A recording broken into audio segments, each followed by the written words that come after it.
నమస్తే, welcome to mic TV. నేను మీ సింహాద్రి. తెలంగాణలో కాంగ్రెస్ పని అయిపోయిందా అనే ప్రశ్నలు ఇప్పుడు వస్తా ఉన్నాయి. ఎందుకు అంటే దీనికి కారణం అంతర్యుద్ధం కాంగ్రెస్ పార్టీలో మొదలైంది అనేది చాలా స్పష్టంగా కనిపిస్తా ఉంది. మరి ఈ అంతర్యుద్ధం వల్ల కాంగ్రెస్ పార్టీకి ఎలాంటి నష్టాలు ఉన్నాయి, లేకపోతే ఏ నష్టాలు లేకుండా దాన్ని కాంగ్రెస్ పార్టీ అధిగమిస్తుందా, అసలు కాంగ్రెస్ పార్టీ యొక్క భవిష్యత్తు కార్యాచరణ ఏంటి, అండ్ కాక్రోచ్ జనతా పార్టీ విషయంలో కాంగ్రెస్ పార్టీ యొక్క అసలు స్టాండ్ ఏంటి అనే అన్ని విషయాలు అడిగి తెలుసుకుందాం. మనతోటి తెలంగాణ ఉద్యమకారుడు, కాంగ్రెస్ సీనియర్ నాయకులు పిడమర్తి రవి గారు ఉన్నారు. అన్న నమస్తే. నమస్తే. అయిపోయిందా అన్న కాంగ్రెస్ పని అయిపోయిందా తెలంగాణ రాష్ట్రంలో? ఓపెన్ గా చెప్పండి. కాంగ్రెస్ పార్టీ నీకు అట్లే కనిపిస్తుంది, కానీ కాంగ్రెస్ పార్టీ ఏంటంటే ఒక సమయంలో బయటకు వెళ్తుంది. ఉదాహరణకు రాహుల్ గాంధీ మొన్న కాంగ్రెస్ పార్టీ ఉద్యమంలో ఎట్లా టర్న్ చేసిండు, భారతదేశాన్ని మొత్తం కూడా తన వైపు తిప్పుకున్నాడో మీరు గమనించాలి. సో అట్లా కాంగ్రెస్ పార్టీ ట్విస్ట్ ఇస్తుంది. తెలంగాణ కూడా అంతే. ఇప్పుడు స్తబ్దుకు కనిపించిన అధికార పార్టీ కాబట్టి నీకు అగ్రెసివ్ కార్యక్రమాలు ఉండవు, సంక్షేమ పథకాలే ఉంటాయి. కాబట్టి నీకు కాంగ్రెస్ పార్టీ డల్గా ఉన్నట్టుగా అనిపిస్తుంది. సో అంతకుమించి టీఆర్ఎస్ పార్టీ కూడా ఏమి యాక్టివ్ లేదు కదా, బీజేపీ పార్టీ ఏమి యాక్టివ్ లేదు ఇక్కడ తెలంగాణలో. సో ఎంతో కొంత అవకాశం ఉందంటే అది కాంగ్రెస్కే ఉంటుంది ఎక్కువ, తప్ప మిగతా వరకే ఉండదు. కానీ ఇప్పుడు భారతీయ జనతా పార్టీకి ఆల్టర్నేటివ్ పార్టీ ఈ దేశంలో ఇంకోటి లేదు అని బీజేపీ చాలా గట్టిగా చెప్తుంది. ఉందా అంటే అది మొన్నటి చలో సంసద్ కన్నా ముందు అదే ఉండే.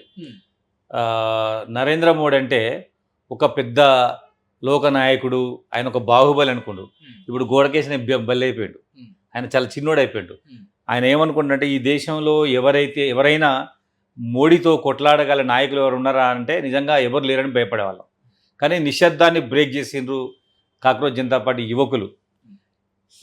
ఇంత మునగాడు ఇంటెనకబడి సచ్చినట్టు మోడీ పిలగాల చేతిలో బందీ అయిపోయాడు. రేపు మధ్యాహ్నం కల్లా, ఇవాళ మధ్యాహ్నం 1:30 గనక ధర్మేంద్ర ప్రధాన్ రాజీనామా చేయకపోతే ప్రజలందరూ ధర్మం వైపు ఉంటారు, బీజేపీ మాత్రం ధర్మేంద్ర ప్రధాన్ వైపు ఉంటాడు. రేపు ధర్మం గెలవబోతుంది ఖచ్చితంగా. సోమవారం పొద్దున ధర్మేంద్ర ప్రధాన్ రాజీనామా చేయడం వేరే మార్గం లేదు. నేను చెప్తున్నాను కదా, మోడీ ఏమనుకుంటాం అంటే ఇంత పెద్ద తెలియగలుడు ఇండియన్గా పడ్డట్టు ఇంత ఉద్యమాన్ని ఊహించలేదు. వీళ్ళేదో గుట్కా బ్యాచ్ ఇది 3 రోజుల టెంట్ ఉడిపుకొని పోతారు అనుకున్నారు. కూరగాయలను లెక్క తక్కువ అంచనా వేసిండు. కానీ దాని వెనకాల దేశ యువత యొక్క ఆలోచన ఉంది, వారి భవిష్యత్తు ఉంది, వాళ్ళ ఆందోళన ఉంది. అందుకోసమనే వాళ్ళు గట్టిగా పట్టుకొని కూర్చున్నారు ఢిల్లీలో. వన్స్ వాళ్ళు మొత్తం నువ్వు చూడు, విమానాలు బంద్ చేయాలి, ఇప్పుడు రేపు ఎల్లుండి మీటింగ్ బంద్ చేయాలి, జనాలు రాకుండా ఉండాలంటే ఆటోలు బంద్ చేయాలి, బస్సులు బంద్ చేయాలి, మెట్రో నిలిపేసిండు. ఏం నిలిపేసినా సోమవారం పొద్దున పార్లమెంటు పగులుడు ఖాయం. మోడీ తప్పించుకొని ఢిల్లీలో పార్లమెంటుకు పోతుండు. పార్లమెంట్ నడవట్లేదు అసలు. అటు లోపట ప్రతిపక్షాలు, బయట విద్యార్థులు. అయితే నిజానికి మోడీ తెలివి తక్కువ నిర్ణయం ఏంటంటే ధర్మేంద్ర ప్రధాన్ని వెనకేసుకు రావటం, ధర్మాన్ని ఓడగొట్టడం. చిన్న విషయం అది. అతను పేపర్ లీకేజ్కి వ్యతిరేకంగా పోరాడిన విద్యార్థి నాయకుడు, ఇప్పుడు ప్రజానాయకుడు అయ్యిండు, పార్లమెంట్లో కేంద్ర మంత్రి అయ్యిండు. రాజీనామా చేస్తే అయిపోయేది, పార్లమెంట్ సభ్యుడిగా ఉండిపోతారు. అట్లనే మోడీ ధర్మేంద్ర ప్రధాన్ని వెనకేసుకొచ్చింది కానీ ధర్మాన్ని వదిలిపెట్టాడు ఆయన. కాబట్టి ఇప్పుడు మోడీ మొదటిసారిగా ఓడిపోబోతుండు. అందరి కాలు పట్టుకుంటుండు, ప్లీజ్ ఇది ఒక్కదాన్ని వదిలేయండి, సవాలు లేదు. విద్యార్థులు కానీ యువకులు కానీ దాన్ని వదలరు, రాజీనామా చేయాల్సిందే, వేరే ఆల్టర్నేటివ్ లేదు. లేకపోతే మాత్రం మోడీ ఉండడు, పార్లమెంట్ ఉండదు. సోమవారం పొద్దున ఏం జరుగుతుందో చూడు. అంటే ఇంత స్ట్రాంగ్ గా చెప్తారు కదా అంటే మీరు కాంగ్రెస్ పార్టీ నాయకులుగా, అసలు కాంగ్రెస్ పార్టీకి ఒక స్టాండ్ గానీ ఒక స్టెబిలిటీ గానీ ఉన్నదా? అంటే ఇప్పుడు ఈ తెలంగాణ రాష్ట్రంలో చూసుకుంటే మీకు అంతర్గతంగా ఇన్ని కొట్లాటలు అవుతున్నాయి కదా. ఫర్ ఎగ్జాంపుల్ నిన్న చూసుకుందాం, మందుల సామిల్ వర్సెస్ రాజగోపాల్ రెడ్డి, అంతకు ముందుకు మందుల సామిల్ వర్సెస్ చామల కిరణ్ కుమార్ రెడ్డి. అంటే రెడ్డి వర్సెస్ ఎస్సీ అనేది కాంగ్రెస్ పార్టీలో నడుస్తుంది. కాంగ్రెస్ పార్టీకి పునాదినే దళితులు, రెడ్లు. వీళ్ళిద్దరి మధ్యలో కొట్లాట ఎప్పటికి ఉంటూనే ఉంటుంది. వీళ్ళిద్దరు కలిసి కాంగ్రెస్లోనే ఉంటారు. వీళ్ళు వాళ్ళకు ఓట్లు వేస్తారు, వాళ్ళు వీళ్ళతో ఓట్లు వేయించుకుంటారు. పొలం కాడ వాళ్ళ కోసం వీళ్ళు పనిచేస్తారు. సో ఇది దళితులు, రెడ్లకు మధ్య ఉన్నటువంటి అవినావ సంబంధం. ఎప్పుడు నిరంతరం కొట్లాట ఉంటుంది. పిల్లి ఎలక పంచాయతీ, ఇది ఎప్పుడు కొట్లాట ఉంటుంది, కలిసి ఉంటుంది వీళ్ళే. సో ఈ అవినాభావ సంబంధంలోనే నిజంగా ఎస్సీలు అణచివేయబడతా ఉన్నారు, రెడ్డి ఆధిపత్య రాజకీయం ఎక్కువ నడుస్తూ ఉంది కాంగ్రెస్ పార్టీలోని ఒకటి వినిపిస్తుంది. సహజంగా రెడ్లు మొత్తం కూడా కాంగ్రెస్కు వెనుముక. Hmm. సరే, ఇక్కడ ఓట్లు వేసేది దళితులు, గిరిజనులు, ముస్లింలు, క్రైస్తవులు. వీళ్ళందరికీ కూడా టాప్ ప్రియారిటీ ఉంటుంది కాంగ్రెస్ పార్టీలో. అంటే మందుల సామ్యాల విషయానికి వచ్చేసరికి ఆయన చాలా అగ్రెసివ్గా పోతుండు. నేను కూడా తుంగతుర్తి టికెట్ అడిగినా, నేను కూడా రాజగోపాల్ రెడ్డి గారిని కలిసినప్పుడు లేదు రవి, నేను మందుల సామ్యాలకు హామీ ఇచ్చినా అని చెప్పడం జరిగింది. రాజగోపాల్ రెడ్డి మీకు మాట చెప్పిండా? ఎస్, నేను రాజగోపాల్ రెడ్డి గారి దగ్గరికి 100 మంది మాదిగ పెద్దల్ని, మునుగోడు మాదిగ పెద్దల్ని తీసుకుపోయి, ఇదంతా నా బలగం, వీళ్ళందరూ కూడా మునుగోడులో నీకుంటారు సార్, ఒక్క మనిషి అయినా మందుల సామ్యాలతోటి ఈ నియోజకవర్గంలో మీకు సపోర్ట్ చేస్తే టికెట్ మందుల సామ్యాలకి ఇవ్వండి అని నేను పోయినా. లేదు రవి, నేను మందుల సామ్యాలకు హామీ ఇచ్చిన కాబట్టి నేను ఏమనుకోవద్దు, దయచేసి సారీ ఏమనుకోకని రాజగోపాల్ రెడ్డి గారు నాకు స్వయం చెప్పి నాకే చెప్పిండు స్వయంగా. ఆయన అన్నది నిన్న చెప్పింది నిజం. ఆయన నేను మందుల సామ్యాలకు టికెట్ ఇచ్చినది నిజమే, ఆయన చెప్పడం వల్లనే వచ్చింది. సో అవరికి ముందు మందుల సామ్యాలు 15 రోజుల క్రితం పార్టీలో చేరాడు, నేను సంవత్సరం క్రితం పార్టీలో చేరాను అని తుంగతుర్తులు తిరుగుతా ఉన్నా. సరే, ఆయన టికెట్ వచ్చింది. ఇక్కడ ఏంటంటే సమన్వయం చేసుకోలేకపోతున్నాడు మందుల సామ్యాలు. ఇట్లా ఆ తుంగతుర్తి నియోజకవర్గంలో 9 మండలాలు ఉన్నాయి. 9 మండలాల్లో చామర కిరణ్ కుమార్ రెడ్డికి ఒక మండలం, ఉత్తమ్ కుమార్ రెడ్డికి ఒక మండలం, కోమటిరెడ్డి వెంకరెడ్డి గారికి ఒక మండలం, రాజగోపాల్ రెడ్డి ఒక మండలం, సర్వోత్తమ్ రెడ్డి గారికి ఒక మండలం ఇచ్చి ఆ 5 మండలాలు వాళ్ళకి ఇచ్చి 4 మండలాలు మందుల సామ్యాలు పెట్టుకుంటే పంచాయతీ లేదు. పైకి వెళ్ళి మొత్తం కూడా జగ్గారెడ్డి గారి రిపోర్ట్లో ఏమొచ్చిందంటే ఇదంతా టీఆర్ఎస్లకి వెళ్ళి వచ్చిన వాళ్ళందరూ కూడా ప్రెసిడెంట్లు ఇచ్చినని వస్తుంది. వీళ్ళంతా పాత కాంగ్రెస్ వాళ్ళు, ఈయన కొత్త కాంగ్రెస్. సో సమన్వయం చేయాల్సి ఉండే. సమన్వయం చేసినప్పుడు 4గురిని పెట్టుకొని వాళ్ళకి 5గురు కప్ప చెప్తే బ్యాలెన్స్ అయ్యేది. దానికి మొత్తం 9 మందికి ఆయన 9 మంది పెట్టుకోవడం వల్ల ఈ గొడవ అయింది.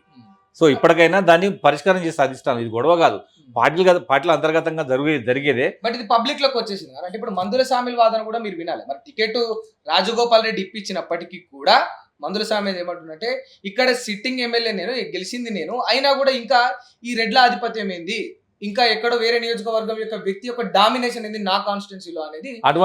అటువంటప్పుడు మరి 100 సార్లు రాజగోపాల్ రెడ్డి ఇంటికి పోయి ఆయన రెడ్డి అయినప్పుడు ఏం తెలియదా? ఆయన దగ్గర పోయి టికెట్ అడిగినాడు. పైకెళ్ళి రాజగోపాల్ రెడ్డి తుంగతుర్తి నియోజకవర్గం, ఆయన రాకుండా ఎట్లుంటాడు వీడికి? నువ్వు ఆయన చెప్పిన మండలానికి ప్రెసిడెంట్ ఇచ్చినవా? అన్ని ఇచ్చుకుంటూ పోతే మ్యారేజ్ ఇది కాంగ్రెస్ పార్టీ, నువ్వు ఒక్కడే ఉండవిడా. మిగతా 5గురు లీడర్లు నీకు ఎన్నికల ముందు వచ్చినా నీకు టికెట్ ఇచ్చి నేను గెలిపించారు. 50,000 రూపాయలు నిగర్ లేవని సీఎం గారే చెప్తున్నాను కదా. అటువంటి వ్యక్తి నువ్వు 50,000 మెజార్టీ నట్టు గెలిచినావు. కార్యకర్తల సపోర్ట్ ఉంది నీకు, నాయకుల సపోర్ట్ ఉంది నీకు. కాబట్టి వాళ్ళని బ్యాలెన్స్ చేసుకుపోతే నువ్వు ఎప్పటికీ ఎమ్మెల్యే ఉండేటోడు. అట్లా కాకుండా నువ్వు మొత్తాన్ని కూడా వాళ్ళకి ప్రెసిడెంట్ రాకుండా వీళ్ళకి ప్రెసిడెంట్ రాకుండా మొత్తం నువ్వు ఆధిపత్యం వహిస్తానంటే కాంగ్రెస్ పార్టీ సమన్వయం చేసుకోవాలి. అందరు లీడర్లు ఉండాలి కదా. నువ్వు ఎమ్మెల్యేవే, నువ్వు గెలిచినావు, ఎవరి ద్వారా గెలిచినావు, ఎవరి సపోర్ట్ ద్వారా గెలిచినావు, వాళ్ళ సపోర్ట్ భవిష్యత్తులో నీకు ఉండాలంటే ఎట్లా? కాంగ్రెస్ పార్టీ కార్యకర్తలను కాపాడుకోవడం ఎట్లా? అది తెలుసుకోకపోతే ఎట్లా? సమన్వయం చేసుకోవాలి ఇప్పటికైనా. అంటే ఒక మాట అడుగుతాను, నిజం చెప్పండి అన్న, మనస్ఫూర్తిగా చెప్పాలి. ఒకవేళ అంటే ఈ చామల కిరణ్ కుమార్ రెడ్డి కానీ రాజగోపాల్ రెడ్డి కానీ ఈ రెడ్డిల యొక్క సపోర్ట్ కానీ కాంగ్రెస్ పార్టీలో మందుల సామ్యాలకు లేకపోతే మందుల సామ్యాలు గెలవపోతుండేనా? అంటే గాదర్ కిషోర్ మీద ఉన్న వ్యతిరేకత మందుల సామ్యాలకు అనుకూలించింది. అదే సమయంలో లీడర్లందరూ కూడా సపోర్ట్ చేశారు ఆయనకు. కాంగ్రెస్ పార్టీ ఈ రాష్ట్రంలో బలమైన కాంగ్రెస్ పార్టీ కార్యకర్తలు, బలమైన నాయకులు, బలమైన ఓటు ఉందంటే కాంగ్రెస్ పార్టీకి నా దృష్టిలో తుంగతుర్తే. అంత స్ట్రాంగ్ కాంగ్రెస్ పార్టీ ఆడ. నేను చెప్తున్నాను కదా, మందుల సామ్యాలు గారు గనక సమన్వయం చేసుకుంటే ఆయన సచిన్ కనుక అది ఎస్సీ ఉన్నదనక మందుల సామ్యాలే ఎమ్మెల్యే ఉంటాడు. వీళ్ళని బ్యాలెన్స్ చేసుకోవాలి, తిరుగులేదు బ్యాలెన్స్ చేసుకోవాలి. ఈ లీడర్లందరినీ కూడా బ్యాలెన్స్ చేసుకోవాలి, లీడర్లను సమన్వయం చేసుకోవాలి. వాళ్ళు చెప్పింది ఈయన వినాలా, ఈయన చెప్పింది వాళ్ళు వినాలి. అట్లా బ్యాలెన్స్ చేసుకోవట్లేదు, వన్ సైడ్ పోతుంది. అందుకోసం గొడవ. మరి ఇది ఎందుకు అంటే ఇప్పుడు ఒక వ్యక్తులకు పోస్టులు ఇచ్చే దగ్గర నుంచి మొదలయ్యేది అంటే మంత్రివర్గ విస్తరణ దాకా కూడా పోయింది. అంటే ఓపెన్ గా అసలు ఎందుకు ఇస్తారు రాజగోపాల్ రెడ్డికి మంత్రి పదవి అనే కాడికి వచ్చింది. అంటే రాజగోపాల్ రెడ్డి గారికి ఎన్నికల సందర్భంగా ఇచ్చిన హామీని నెరవేర్చమని ఆయన అంటుండు. ఎందుకు ఇస్తారా ఎందుకు ఇయ్యరా అనేది అధిష్టానం చూసుకుంటుంది. అధిష్టానాన్ని ఆయన అడుక్కుంటాడు, నాకు ఇవ్వండి, నేను క్యాపబుల్, నాకు ఎన్నికల ముందు వచ్చినప్పుడు మీరు హామీ ఇచ్చారని ఆయన చెప్పుకుంటాడు. ఇది మనం అడిగేది కాదు. ఇది మనం ఆయన లెవెల్లో ఆయన రాహుల్ గాంధీని అడుక్కుంటాడు, సీఎం గారిని అడుక్కుంటాడు, అది చూసుకుంటాడు. స్కోప్ ఉందా అసలు నిజంగా? రాజగోపాల్ రెడ్డి ఒక వ్యక్తికే టికెట్లు ఇప్పించిండు కదా, 2 వ్యక్తులకు ఇప్పించిన అని చెప్పిండు. మరి ఆయనకే మంత్రి పదవి దక్కే ఛాన్స్ లేదు కదా, మరి ఆయన ఇప్పించిందంటే ఎట్లా నమ్ముతారు అనే వార్తలు కూడా వినిపిస్తాం. అంటే మామూలుగా ఆ ఎన్నికల సందర్భంలో ఆయన కాంగ్రెస్లోకి వచ్చేటప్పుడు ఆయనకు అంత పలుకుబడి ఉంది, ఆయన రావాలి, వచ్చేటప్పుడు నాకు ఈ టికెట్లు కావాలి, నాకు మినిస్టర్ కావాలని నేను చెప్పుకున్నాడు. అట్లనే అధిష్టానం ఒప్పుకుంది. దానిలో భాగంగా టికెట్లు వచ్చినాయి, ఈయనకు మంత్రి పదవి రాలేదు. దానివల్ల ఆయన అడుగుతా ఉన్నాడు. న్యాచురల్గా ఎవరైనా కావాలని కోరుకుంటారు, ఆయన అడుగుతుంది, తప్పేం లేదు. ఇంట్లో అధిష్టానం కూడా ఆయనకు న్యాయం చేస్తానని అనుకుంటున్నాను. సరే మీరు చెప్పండి, నిజంగా అంటే న్యాయం చేస్తుందని అనుకుంటారు కదా, ఒకవేళ చేస్తే అది నిజంగా తెలంగాణ సమాజానికి కానీ మిగతా వాళ్ళకి కానీ న్యాయం అవుతుందా? ఎందుకనంటే ఆల్రెడీ వెంకటరెడ్డి ఉన్నాడు, ఆయన మినిస్టర్ ఉన్నాడు. బట్ ఇక్కడ మందుల స్వామిలో ఒక మాట అన్నాడు, ఇస్తే యాదవ్ సామాజిక వర్గానికి ఇవ్వాలి, లేకపోతే లంబాడి సామాజిక వర్గానికి ఇవ్వాలి, ఎంతమంది రెడ్లకి ఇస్తారన్నాడు. దాంతో మీరు ఏకీభవిస్తారా? అయితే విషయం ఏంటంటే, సహజంగా తెలంగాణలో ఈ కాంగ్రెస్ పార్టీకి నిజంగా ఓట్లేసే కులం ఏదంటే అది లంబాడి కులం. లంబాడి కులం టాపిక్గా కాంగ్రెస్ పార్టీ బతుకుతుందంటే కారణం లంబాడీస్. 100కి 90 మంది వాళ్ళు వేస్తారు. రెడ్లన్నా జర అటు ఇటు ఉంటారేమో కానీ లంబాడీలు మాత్రం 100కి 90 మంది వాళ్ళే కాంగ్రెస్ పార్టీకి ఒక కన్ను. వాళ్ళు రెండో కన్ను దళితులు, మూడో కన్ను ముస్లింలు, తర్వాతనే రెడ్లు. రెడ్డిస్ ఉదాహరణకు టికెట్ వస్తేనేమో కాంగ్రెస్, టికెట్ రాకపోతే టీఆర్ఎస్ చుట్టూ ఉంటారు. ఓట్లు మాత్రం రెడ్డిస్ కాంగ్రెస్ వైపే ఉంటారు, వాళ్ళ మెంటాలిటీ. సో ఇట్లున్నప్పుడు మందుల సామ్యాల్ గారు ఏదో రాజగోపాల్ రెడ్డి గారిని తిట్టేటప్పుడు యాదవులకి ఇవ్వాలి, లంబాడికి ఇవ్వాలి అన్నారు, కానీ అతనికి ఎప్పుడు కూడా ఈ సామాజిక అవగాహన లేదు. సోషల్ బ్యాలెన్స్ చేసుకునేటోడు అయితే ఈ పంచదేరాదాడ. కాబట్టి నేను ఏమంటున్నానంటే, ఇప్పటికైనా మించిపోయింది లేదు. అధిష్టానంతో, రాజగోపాల్ రెడ్డి గారితో, మిగతా అక్కడ ఉన్నటువంటి చామల గారితో వీళ్ళందరితో మాట్లాడుకుంటే మందుల సామ్యాల్ గారు ఉన్నంతకన్నా ఆయన ఎమ్మెల్యే అవుతాడు. సో రెడ్లకా అనేది ఇప్పుడు ముందు నుంచి ఈ కాంగ్రెస్ పార్టీకి ఆధారం రెడ్లు. అది తెలిసి అందరం పోయినాం, మళ్ళీ ఇప్పుడు రెడ్డి డామినేషన్ అంటున్నాం. రెడ్డి డామినేషన్ అన్న వాళ్ళు బయటకు వచ్చి ఆల్టర్నేట్ దాంట్లో ఉంటారా? ఉండరు. కాబట్టి మన స్పేస్ కోసం, మన వాటా కోసం వాళ్ళ మీద అని మనం సాధించుకుంటున్నాం. అది తప్పేం లేదు, వాళ్ళతో కొట్లాడాల్సిందే. మన వాటా కోసం మనం వాళ్ళ మీద మాట్లాడాల్సిందే. మీరేమైనా బాధపడ్డారు? ఇప్పుడు ఈ తుంగతుర్తి కాన్స్టిట్యూన్సీ నుంచి ఇంత రచ్చ నడుస్తూ ఉంది, ఇన్ని వైరాలు వస్తూ ఉన్నాయి కదా, ఒకవేళ మీకే టికెట్ ఇచ్చుంటే, మీరు ఎమ్మెల్యే గెలిచి ఉంటే, ఇవన్నీ ఉండకపో నేను బ్యాలెన్స్గా చేసుకుందానని మీకు అనిపించిందా? 100% చేస్తాను నేను. ఎందుకంటే తుంగతుర్తి నియోజకవర్గాన్ని పోయినప్పుడు ఆ మనసులు చూసి, వారికి ఉన్న కాంగ్రెస్ పార్టీ మీద ఉన్న ప్రేమను చూసి, ఏం కాన్ఫిడెన్స్ రా బాబు, ఉంటే ఇట్లాంటి చోటు ఉండాలి, జీవితకాలం మొత్తం వాళ్ళకి సేవ చేసుకుంటూ ఉండొచ్చు, వాళ్ళు సేవ మన సేవ కనుక వాళ్ళకి ఇస్తే లైఫ్ లాంగ్ మన క్యాండిడేట్గా నిలబెడతారు. దానికి తోడు ఈ నాయకుల సపోర్ట్ కూడా మనకు ఉంటుంది, వాళ్ళ మాట మనం వింటే. ఇది పార్టీ నువ్వు వినాలే, వాళ్ళు వినాలే, ఇద్దరి మధ్య సమన్వయం ఉంటేనే కాంగ్రెస్ పార్టీ. ఇట్లా మనం కాంగ్రెస్ పార్టీలో ఉన్న వాళ్ళందరం కూడా పార్టీల మధ్య, వ్యక్తుల నాయకుల మధ్య అవగాహన లేకుండా పార్టీని రోడ్డు మీద వేద్దని అందరి నాయకులకు నేను విజ్ఞప్తి చేస్తున్నాను. మరి ఇంత జరుగుతున్నా కూడా ఎందుకు ఇది రెండోసారి? ఆల్రెడీ కర్రలతో కొట్టుకునే కార్యక్రమం కూడా అయిపోయింది, ఇవాళ ప్రెస్ మీట్లు పెట్టి ఏకంగా బహిరంగంగా చెప్పుకునే కాడి దాకా వచ్చింది. మరి రేవంత్ రెడ్డి ఎందుకన్నా దీని మీద ఏం స్పందిస్తలేడు? రేవంత్ రెడ్డి గారు పెద్ద మనిషి, ఆయన ఇద్దరిని కూర్చోబెట్టి చెప్తాడు. ఆయన పెద్దరికం చేసేటప్పుడు అదంతా మనకు కనిపించదు. ఆయన ఖచ్చితంగా ఇంటర్ఫీర్ అవుతాడు, ఖచ్చితంగా ఇద్దరు మంది సంధానిస్తాడు, ఇద్దరిని లైన్లో పెడతాడు, పార్టీని కూడా లైన్లో తీసుకొచ్చే బాధ్యత రేవంత్ రెడ్డి గారికి ఉంటుంది. ప్రధానంగా పిసిసి ప్రెసిడెంట్ ఉన్న రేవంత్ రెడ్డి గారి బాధ్యత చాలా పెద్దగా ఉంటుంది. ఆయన ఇంటర్నల్గా ఈ పనులను చేస్తూనే ఉంటాడు. అంటే మీకు ఆ హోప్ అవుతుంది? 100%. అంటే మీకు హోప్ ఉంది, కానీ మీ మీద కాంగ్రెస్ పార్టీకి హోప్ పోయినట్టుందన్న. అంటే ఇప్పుడు మనకు అట్లే అనిపిస్తుంది. నేను ఒక ఉదాహరణ చెప్తా.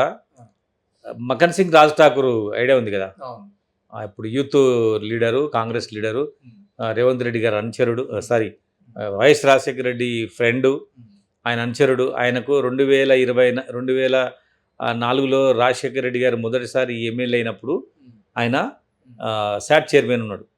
మళ్ళీ 24లో ఎమ్మెల్యే అండి ఆయన. సో మనం ఓపిక పట్టకుండా, ఆయన ఓపికను చూసి అందరు ఓపికతోని ఉంటుండ్రు. ఓపిక పట్టాలా కాంగ్రెస్ పార్టీలో, ఓపిక పట్టాలి రాజకీయంలో. తప్ప మన సమయం వచ్చేంత వరకు మూసుకొని ఉండాలి. తప్ప నువ్వు ఏం చేసినా కుదరదు.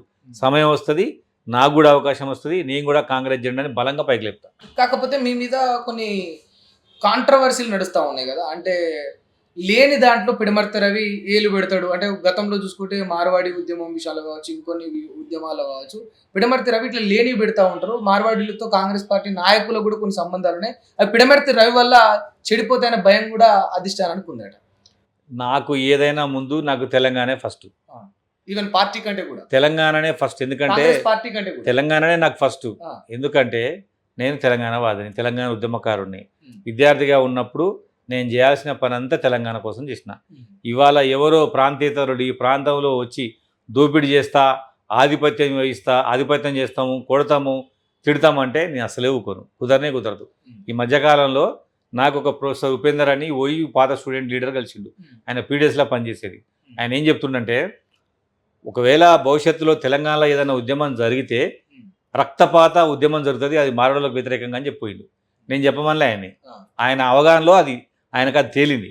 కాబట్టి నేనేమంటానంటే, ఖచ్చితంగా తెలంగాణలో ఏదైనా ఉద్యమం జరిగితే తెలంగాణ సమాజం మొత్తం తిరగబడేది ఉంటే అది మారడుల మీదనే ఇంత సందర్భంగా తెలియజేస్తున్నా. అది నార్త్ ఇండియా కంపెనీ కాదు, అది ఈస్ట్ ఇండియా కంపెనీ లాగా తెలంగాణ పైన ఆధిపత్యం వహిస్తుంది. తెలంగాణ భూములని, వనరులని, రాజకీయాన్ని మొత్తాన్ని ప్రభావితం చేస్తుంది. ఖచ్చితంగా తెలంగాణ ప్రజలారా ఆలోచించండి, లేవండి, నిద్ర మేలుకోండి, తిరగబడండి అని తెలంగాణ ప్రజలకు పిలుపునిస్తున్నా. అంటే మరి అన్ని విషయాలు ఇంత గొప్పగా చెప్తారు అన్న కాంగ్రెస్ పార్టీ గురించి, కానీ ఈ ఎస్సీ వర్గీకరణ విషయంలో అంటే మాలలు కానీ మిగతా వాళ్ళు కానీ అందరూ కూడా అసంతృప్తిగా ఉన్నారు కాంగ్రెస్ పార్టీ ఏదైతే వ్యవహారం చేసిందో దాని మీద. మరి మీరు సంతృప్తిగా ఉన్నారా? అంటే మామూలుగా ఎస్సీ వర్గీకరణ మీద ఉద్యమం చేసిన వాడిగా ఎస్సీ వర్గీకరణను పూర్తిగా స్వాగతిస్తున్నా. కాంగ్రెస్ పార్టీ చేసిన గొప్ప నిర్ణయం ఇది. సో కాకపోతే ఏంటంటే, ఇప్పుడు చిన్న ట్విస్ట్ వచ్చింది ఏంటంటే, ఎస్సీ వర్గీకరణ తర్వాత మాలలు రోస్టర్ విధానం బాగాలేదని చెప్తా ఉన్నారు. నేను దాన్ని కూడా సపోర్ట్ చేస్తున్నా, ఏకీభవిస్తున్నా. ఎందుకంటే ఒక 100 పోస్టులు పడితేనే వాళ్ళకి 5 వస్తాయి. అంతకన్నా తక్కువ పడితే ఆ రోస్టర్లో వాళ్ళ పాయింట్ లేదు. 22, 57, 80 ఉంది, 3 పోస్టులు వస్తున్నాయి 100లో. సో దాని రోస్టర్ పాయింట్ సరి చేస్తే మాలలు కూడా దీన్ని యాక్సెప్ట్ చేసేటట్టున్నారు. కాబట్టి ముఖ్యమంత్రి గారికి, రాష్ట్ర మంత్రివర్గానికి నా విజ్ఞప్తి ఏంటంటే, మాలలు కోరుతున్నట్టుగా ఆ రోస్టర్ విధానాన్ని సరిచేయండి అంతే. వాళ్ళు 5% ఉంటుంది, మా దగ్గర 9% ఉంటుంది, మా సోదరులకు 1% ఉంటుంది. రిజర్వేషన్ పెంచుడు తగ్గించుడు కాకుండా రోస్టర్ని సరిచేయమంటున్న దాన్ని సరిచేయాలని ముఖ్యమంత్రి గారికి విజ్ఞప్తి చేస్తాను. నమ్ముతున్నారా? మరి చేసే హోప్ ఉన్నదా? ఇప్పుడు చాలా కోరుకుంటారు కదా మీరు పార్టీలో ఉన్నారు, చాలా కోరుకుంటాం. ఇప్పుడు ఇది ఏంటంటే, చిన్నగా ఒకరోజు అసెంబ్లీ సమావేశం అయితే చిన్న క్లాజ్ సరి చేస్తే సరిపోతుంది. దాన్ని రోస్టర్ చేయొచ్చు. సరి చేస్తే వాళ్ళకి 5 వస్తుంది, ప్రతి దాంట్లో 5-6 పోస్టులు వస్తాయి. వాళ్ళకి సరి చేయాలని కోరుతా ఉన్నాం.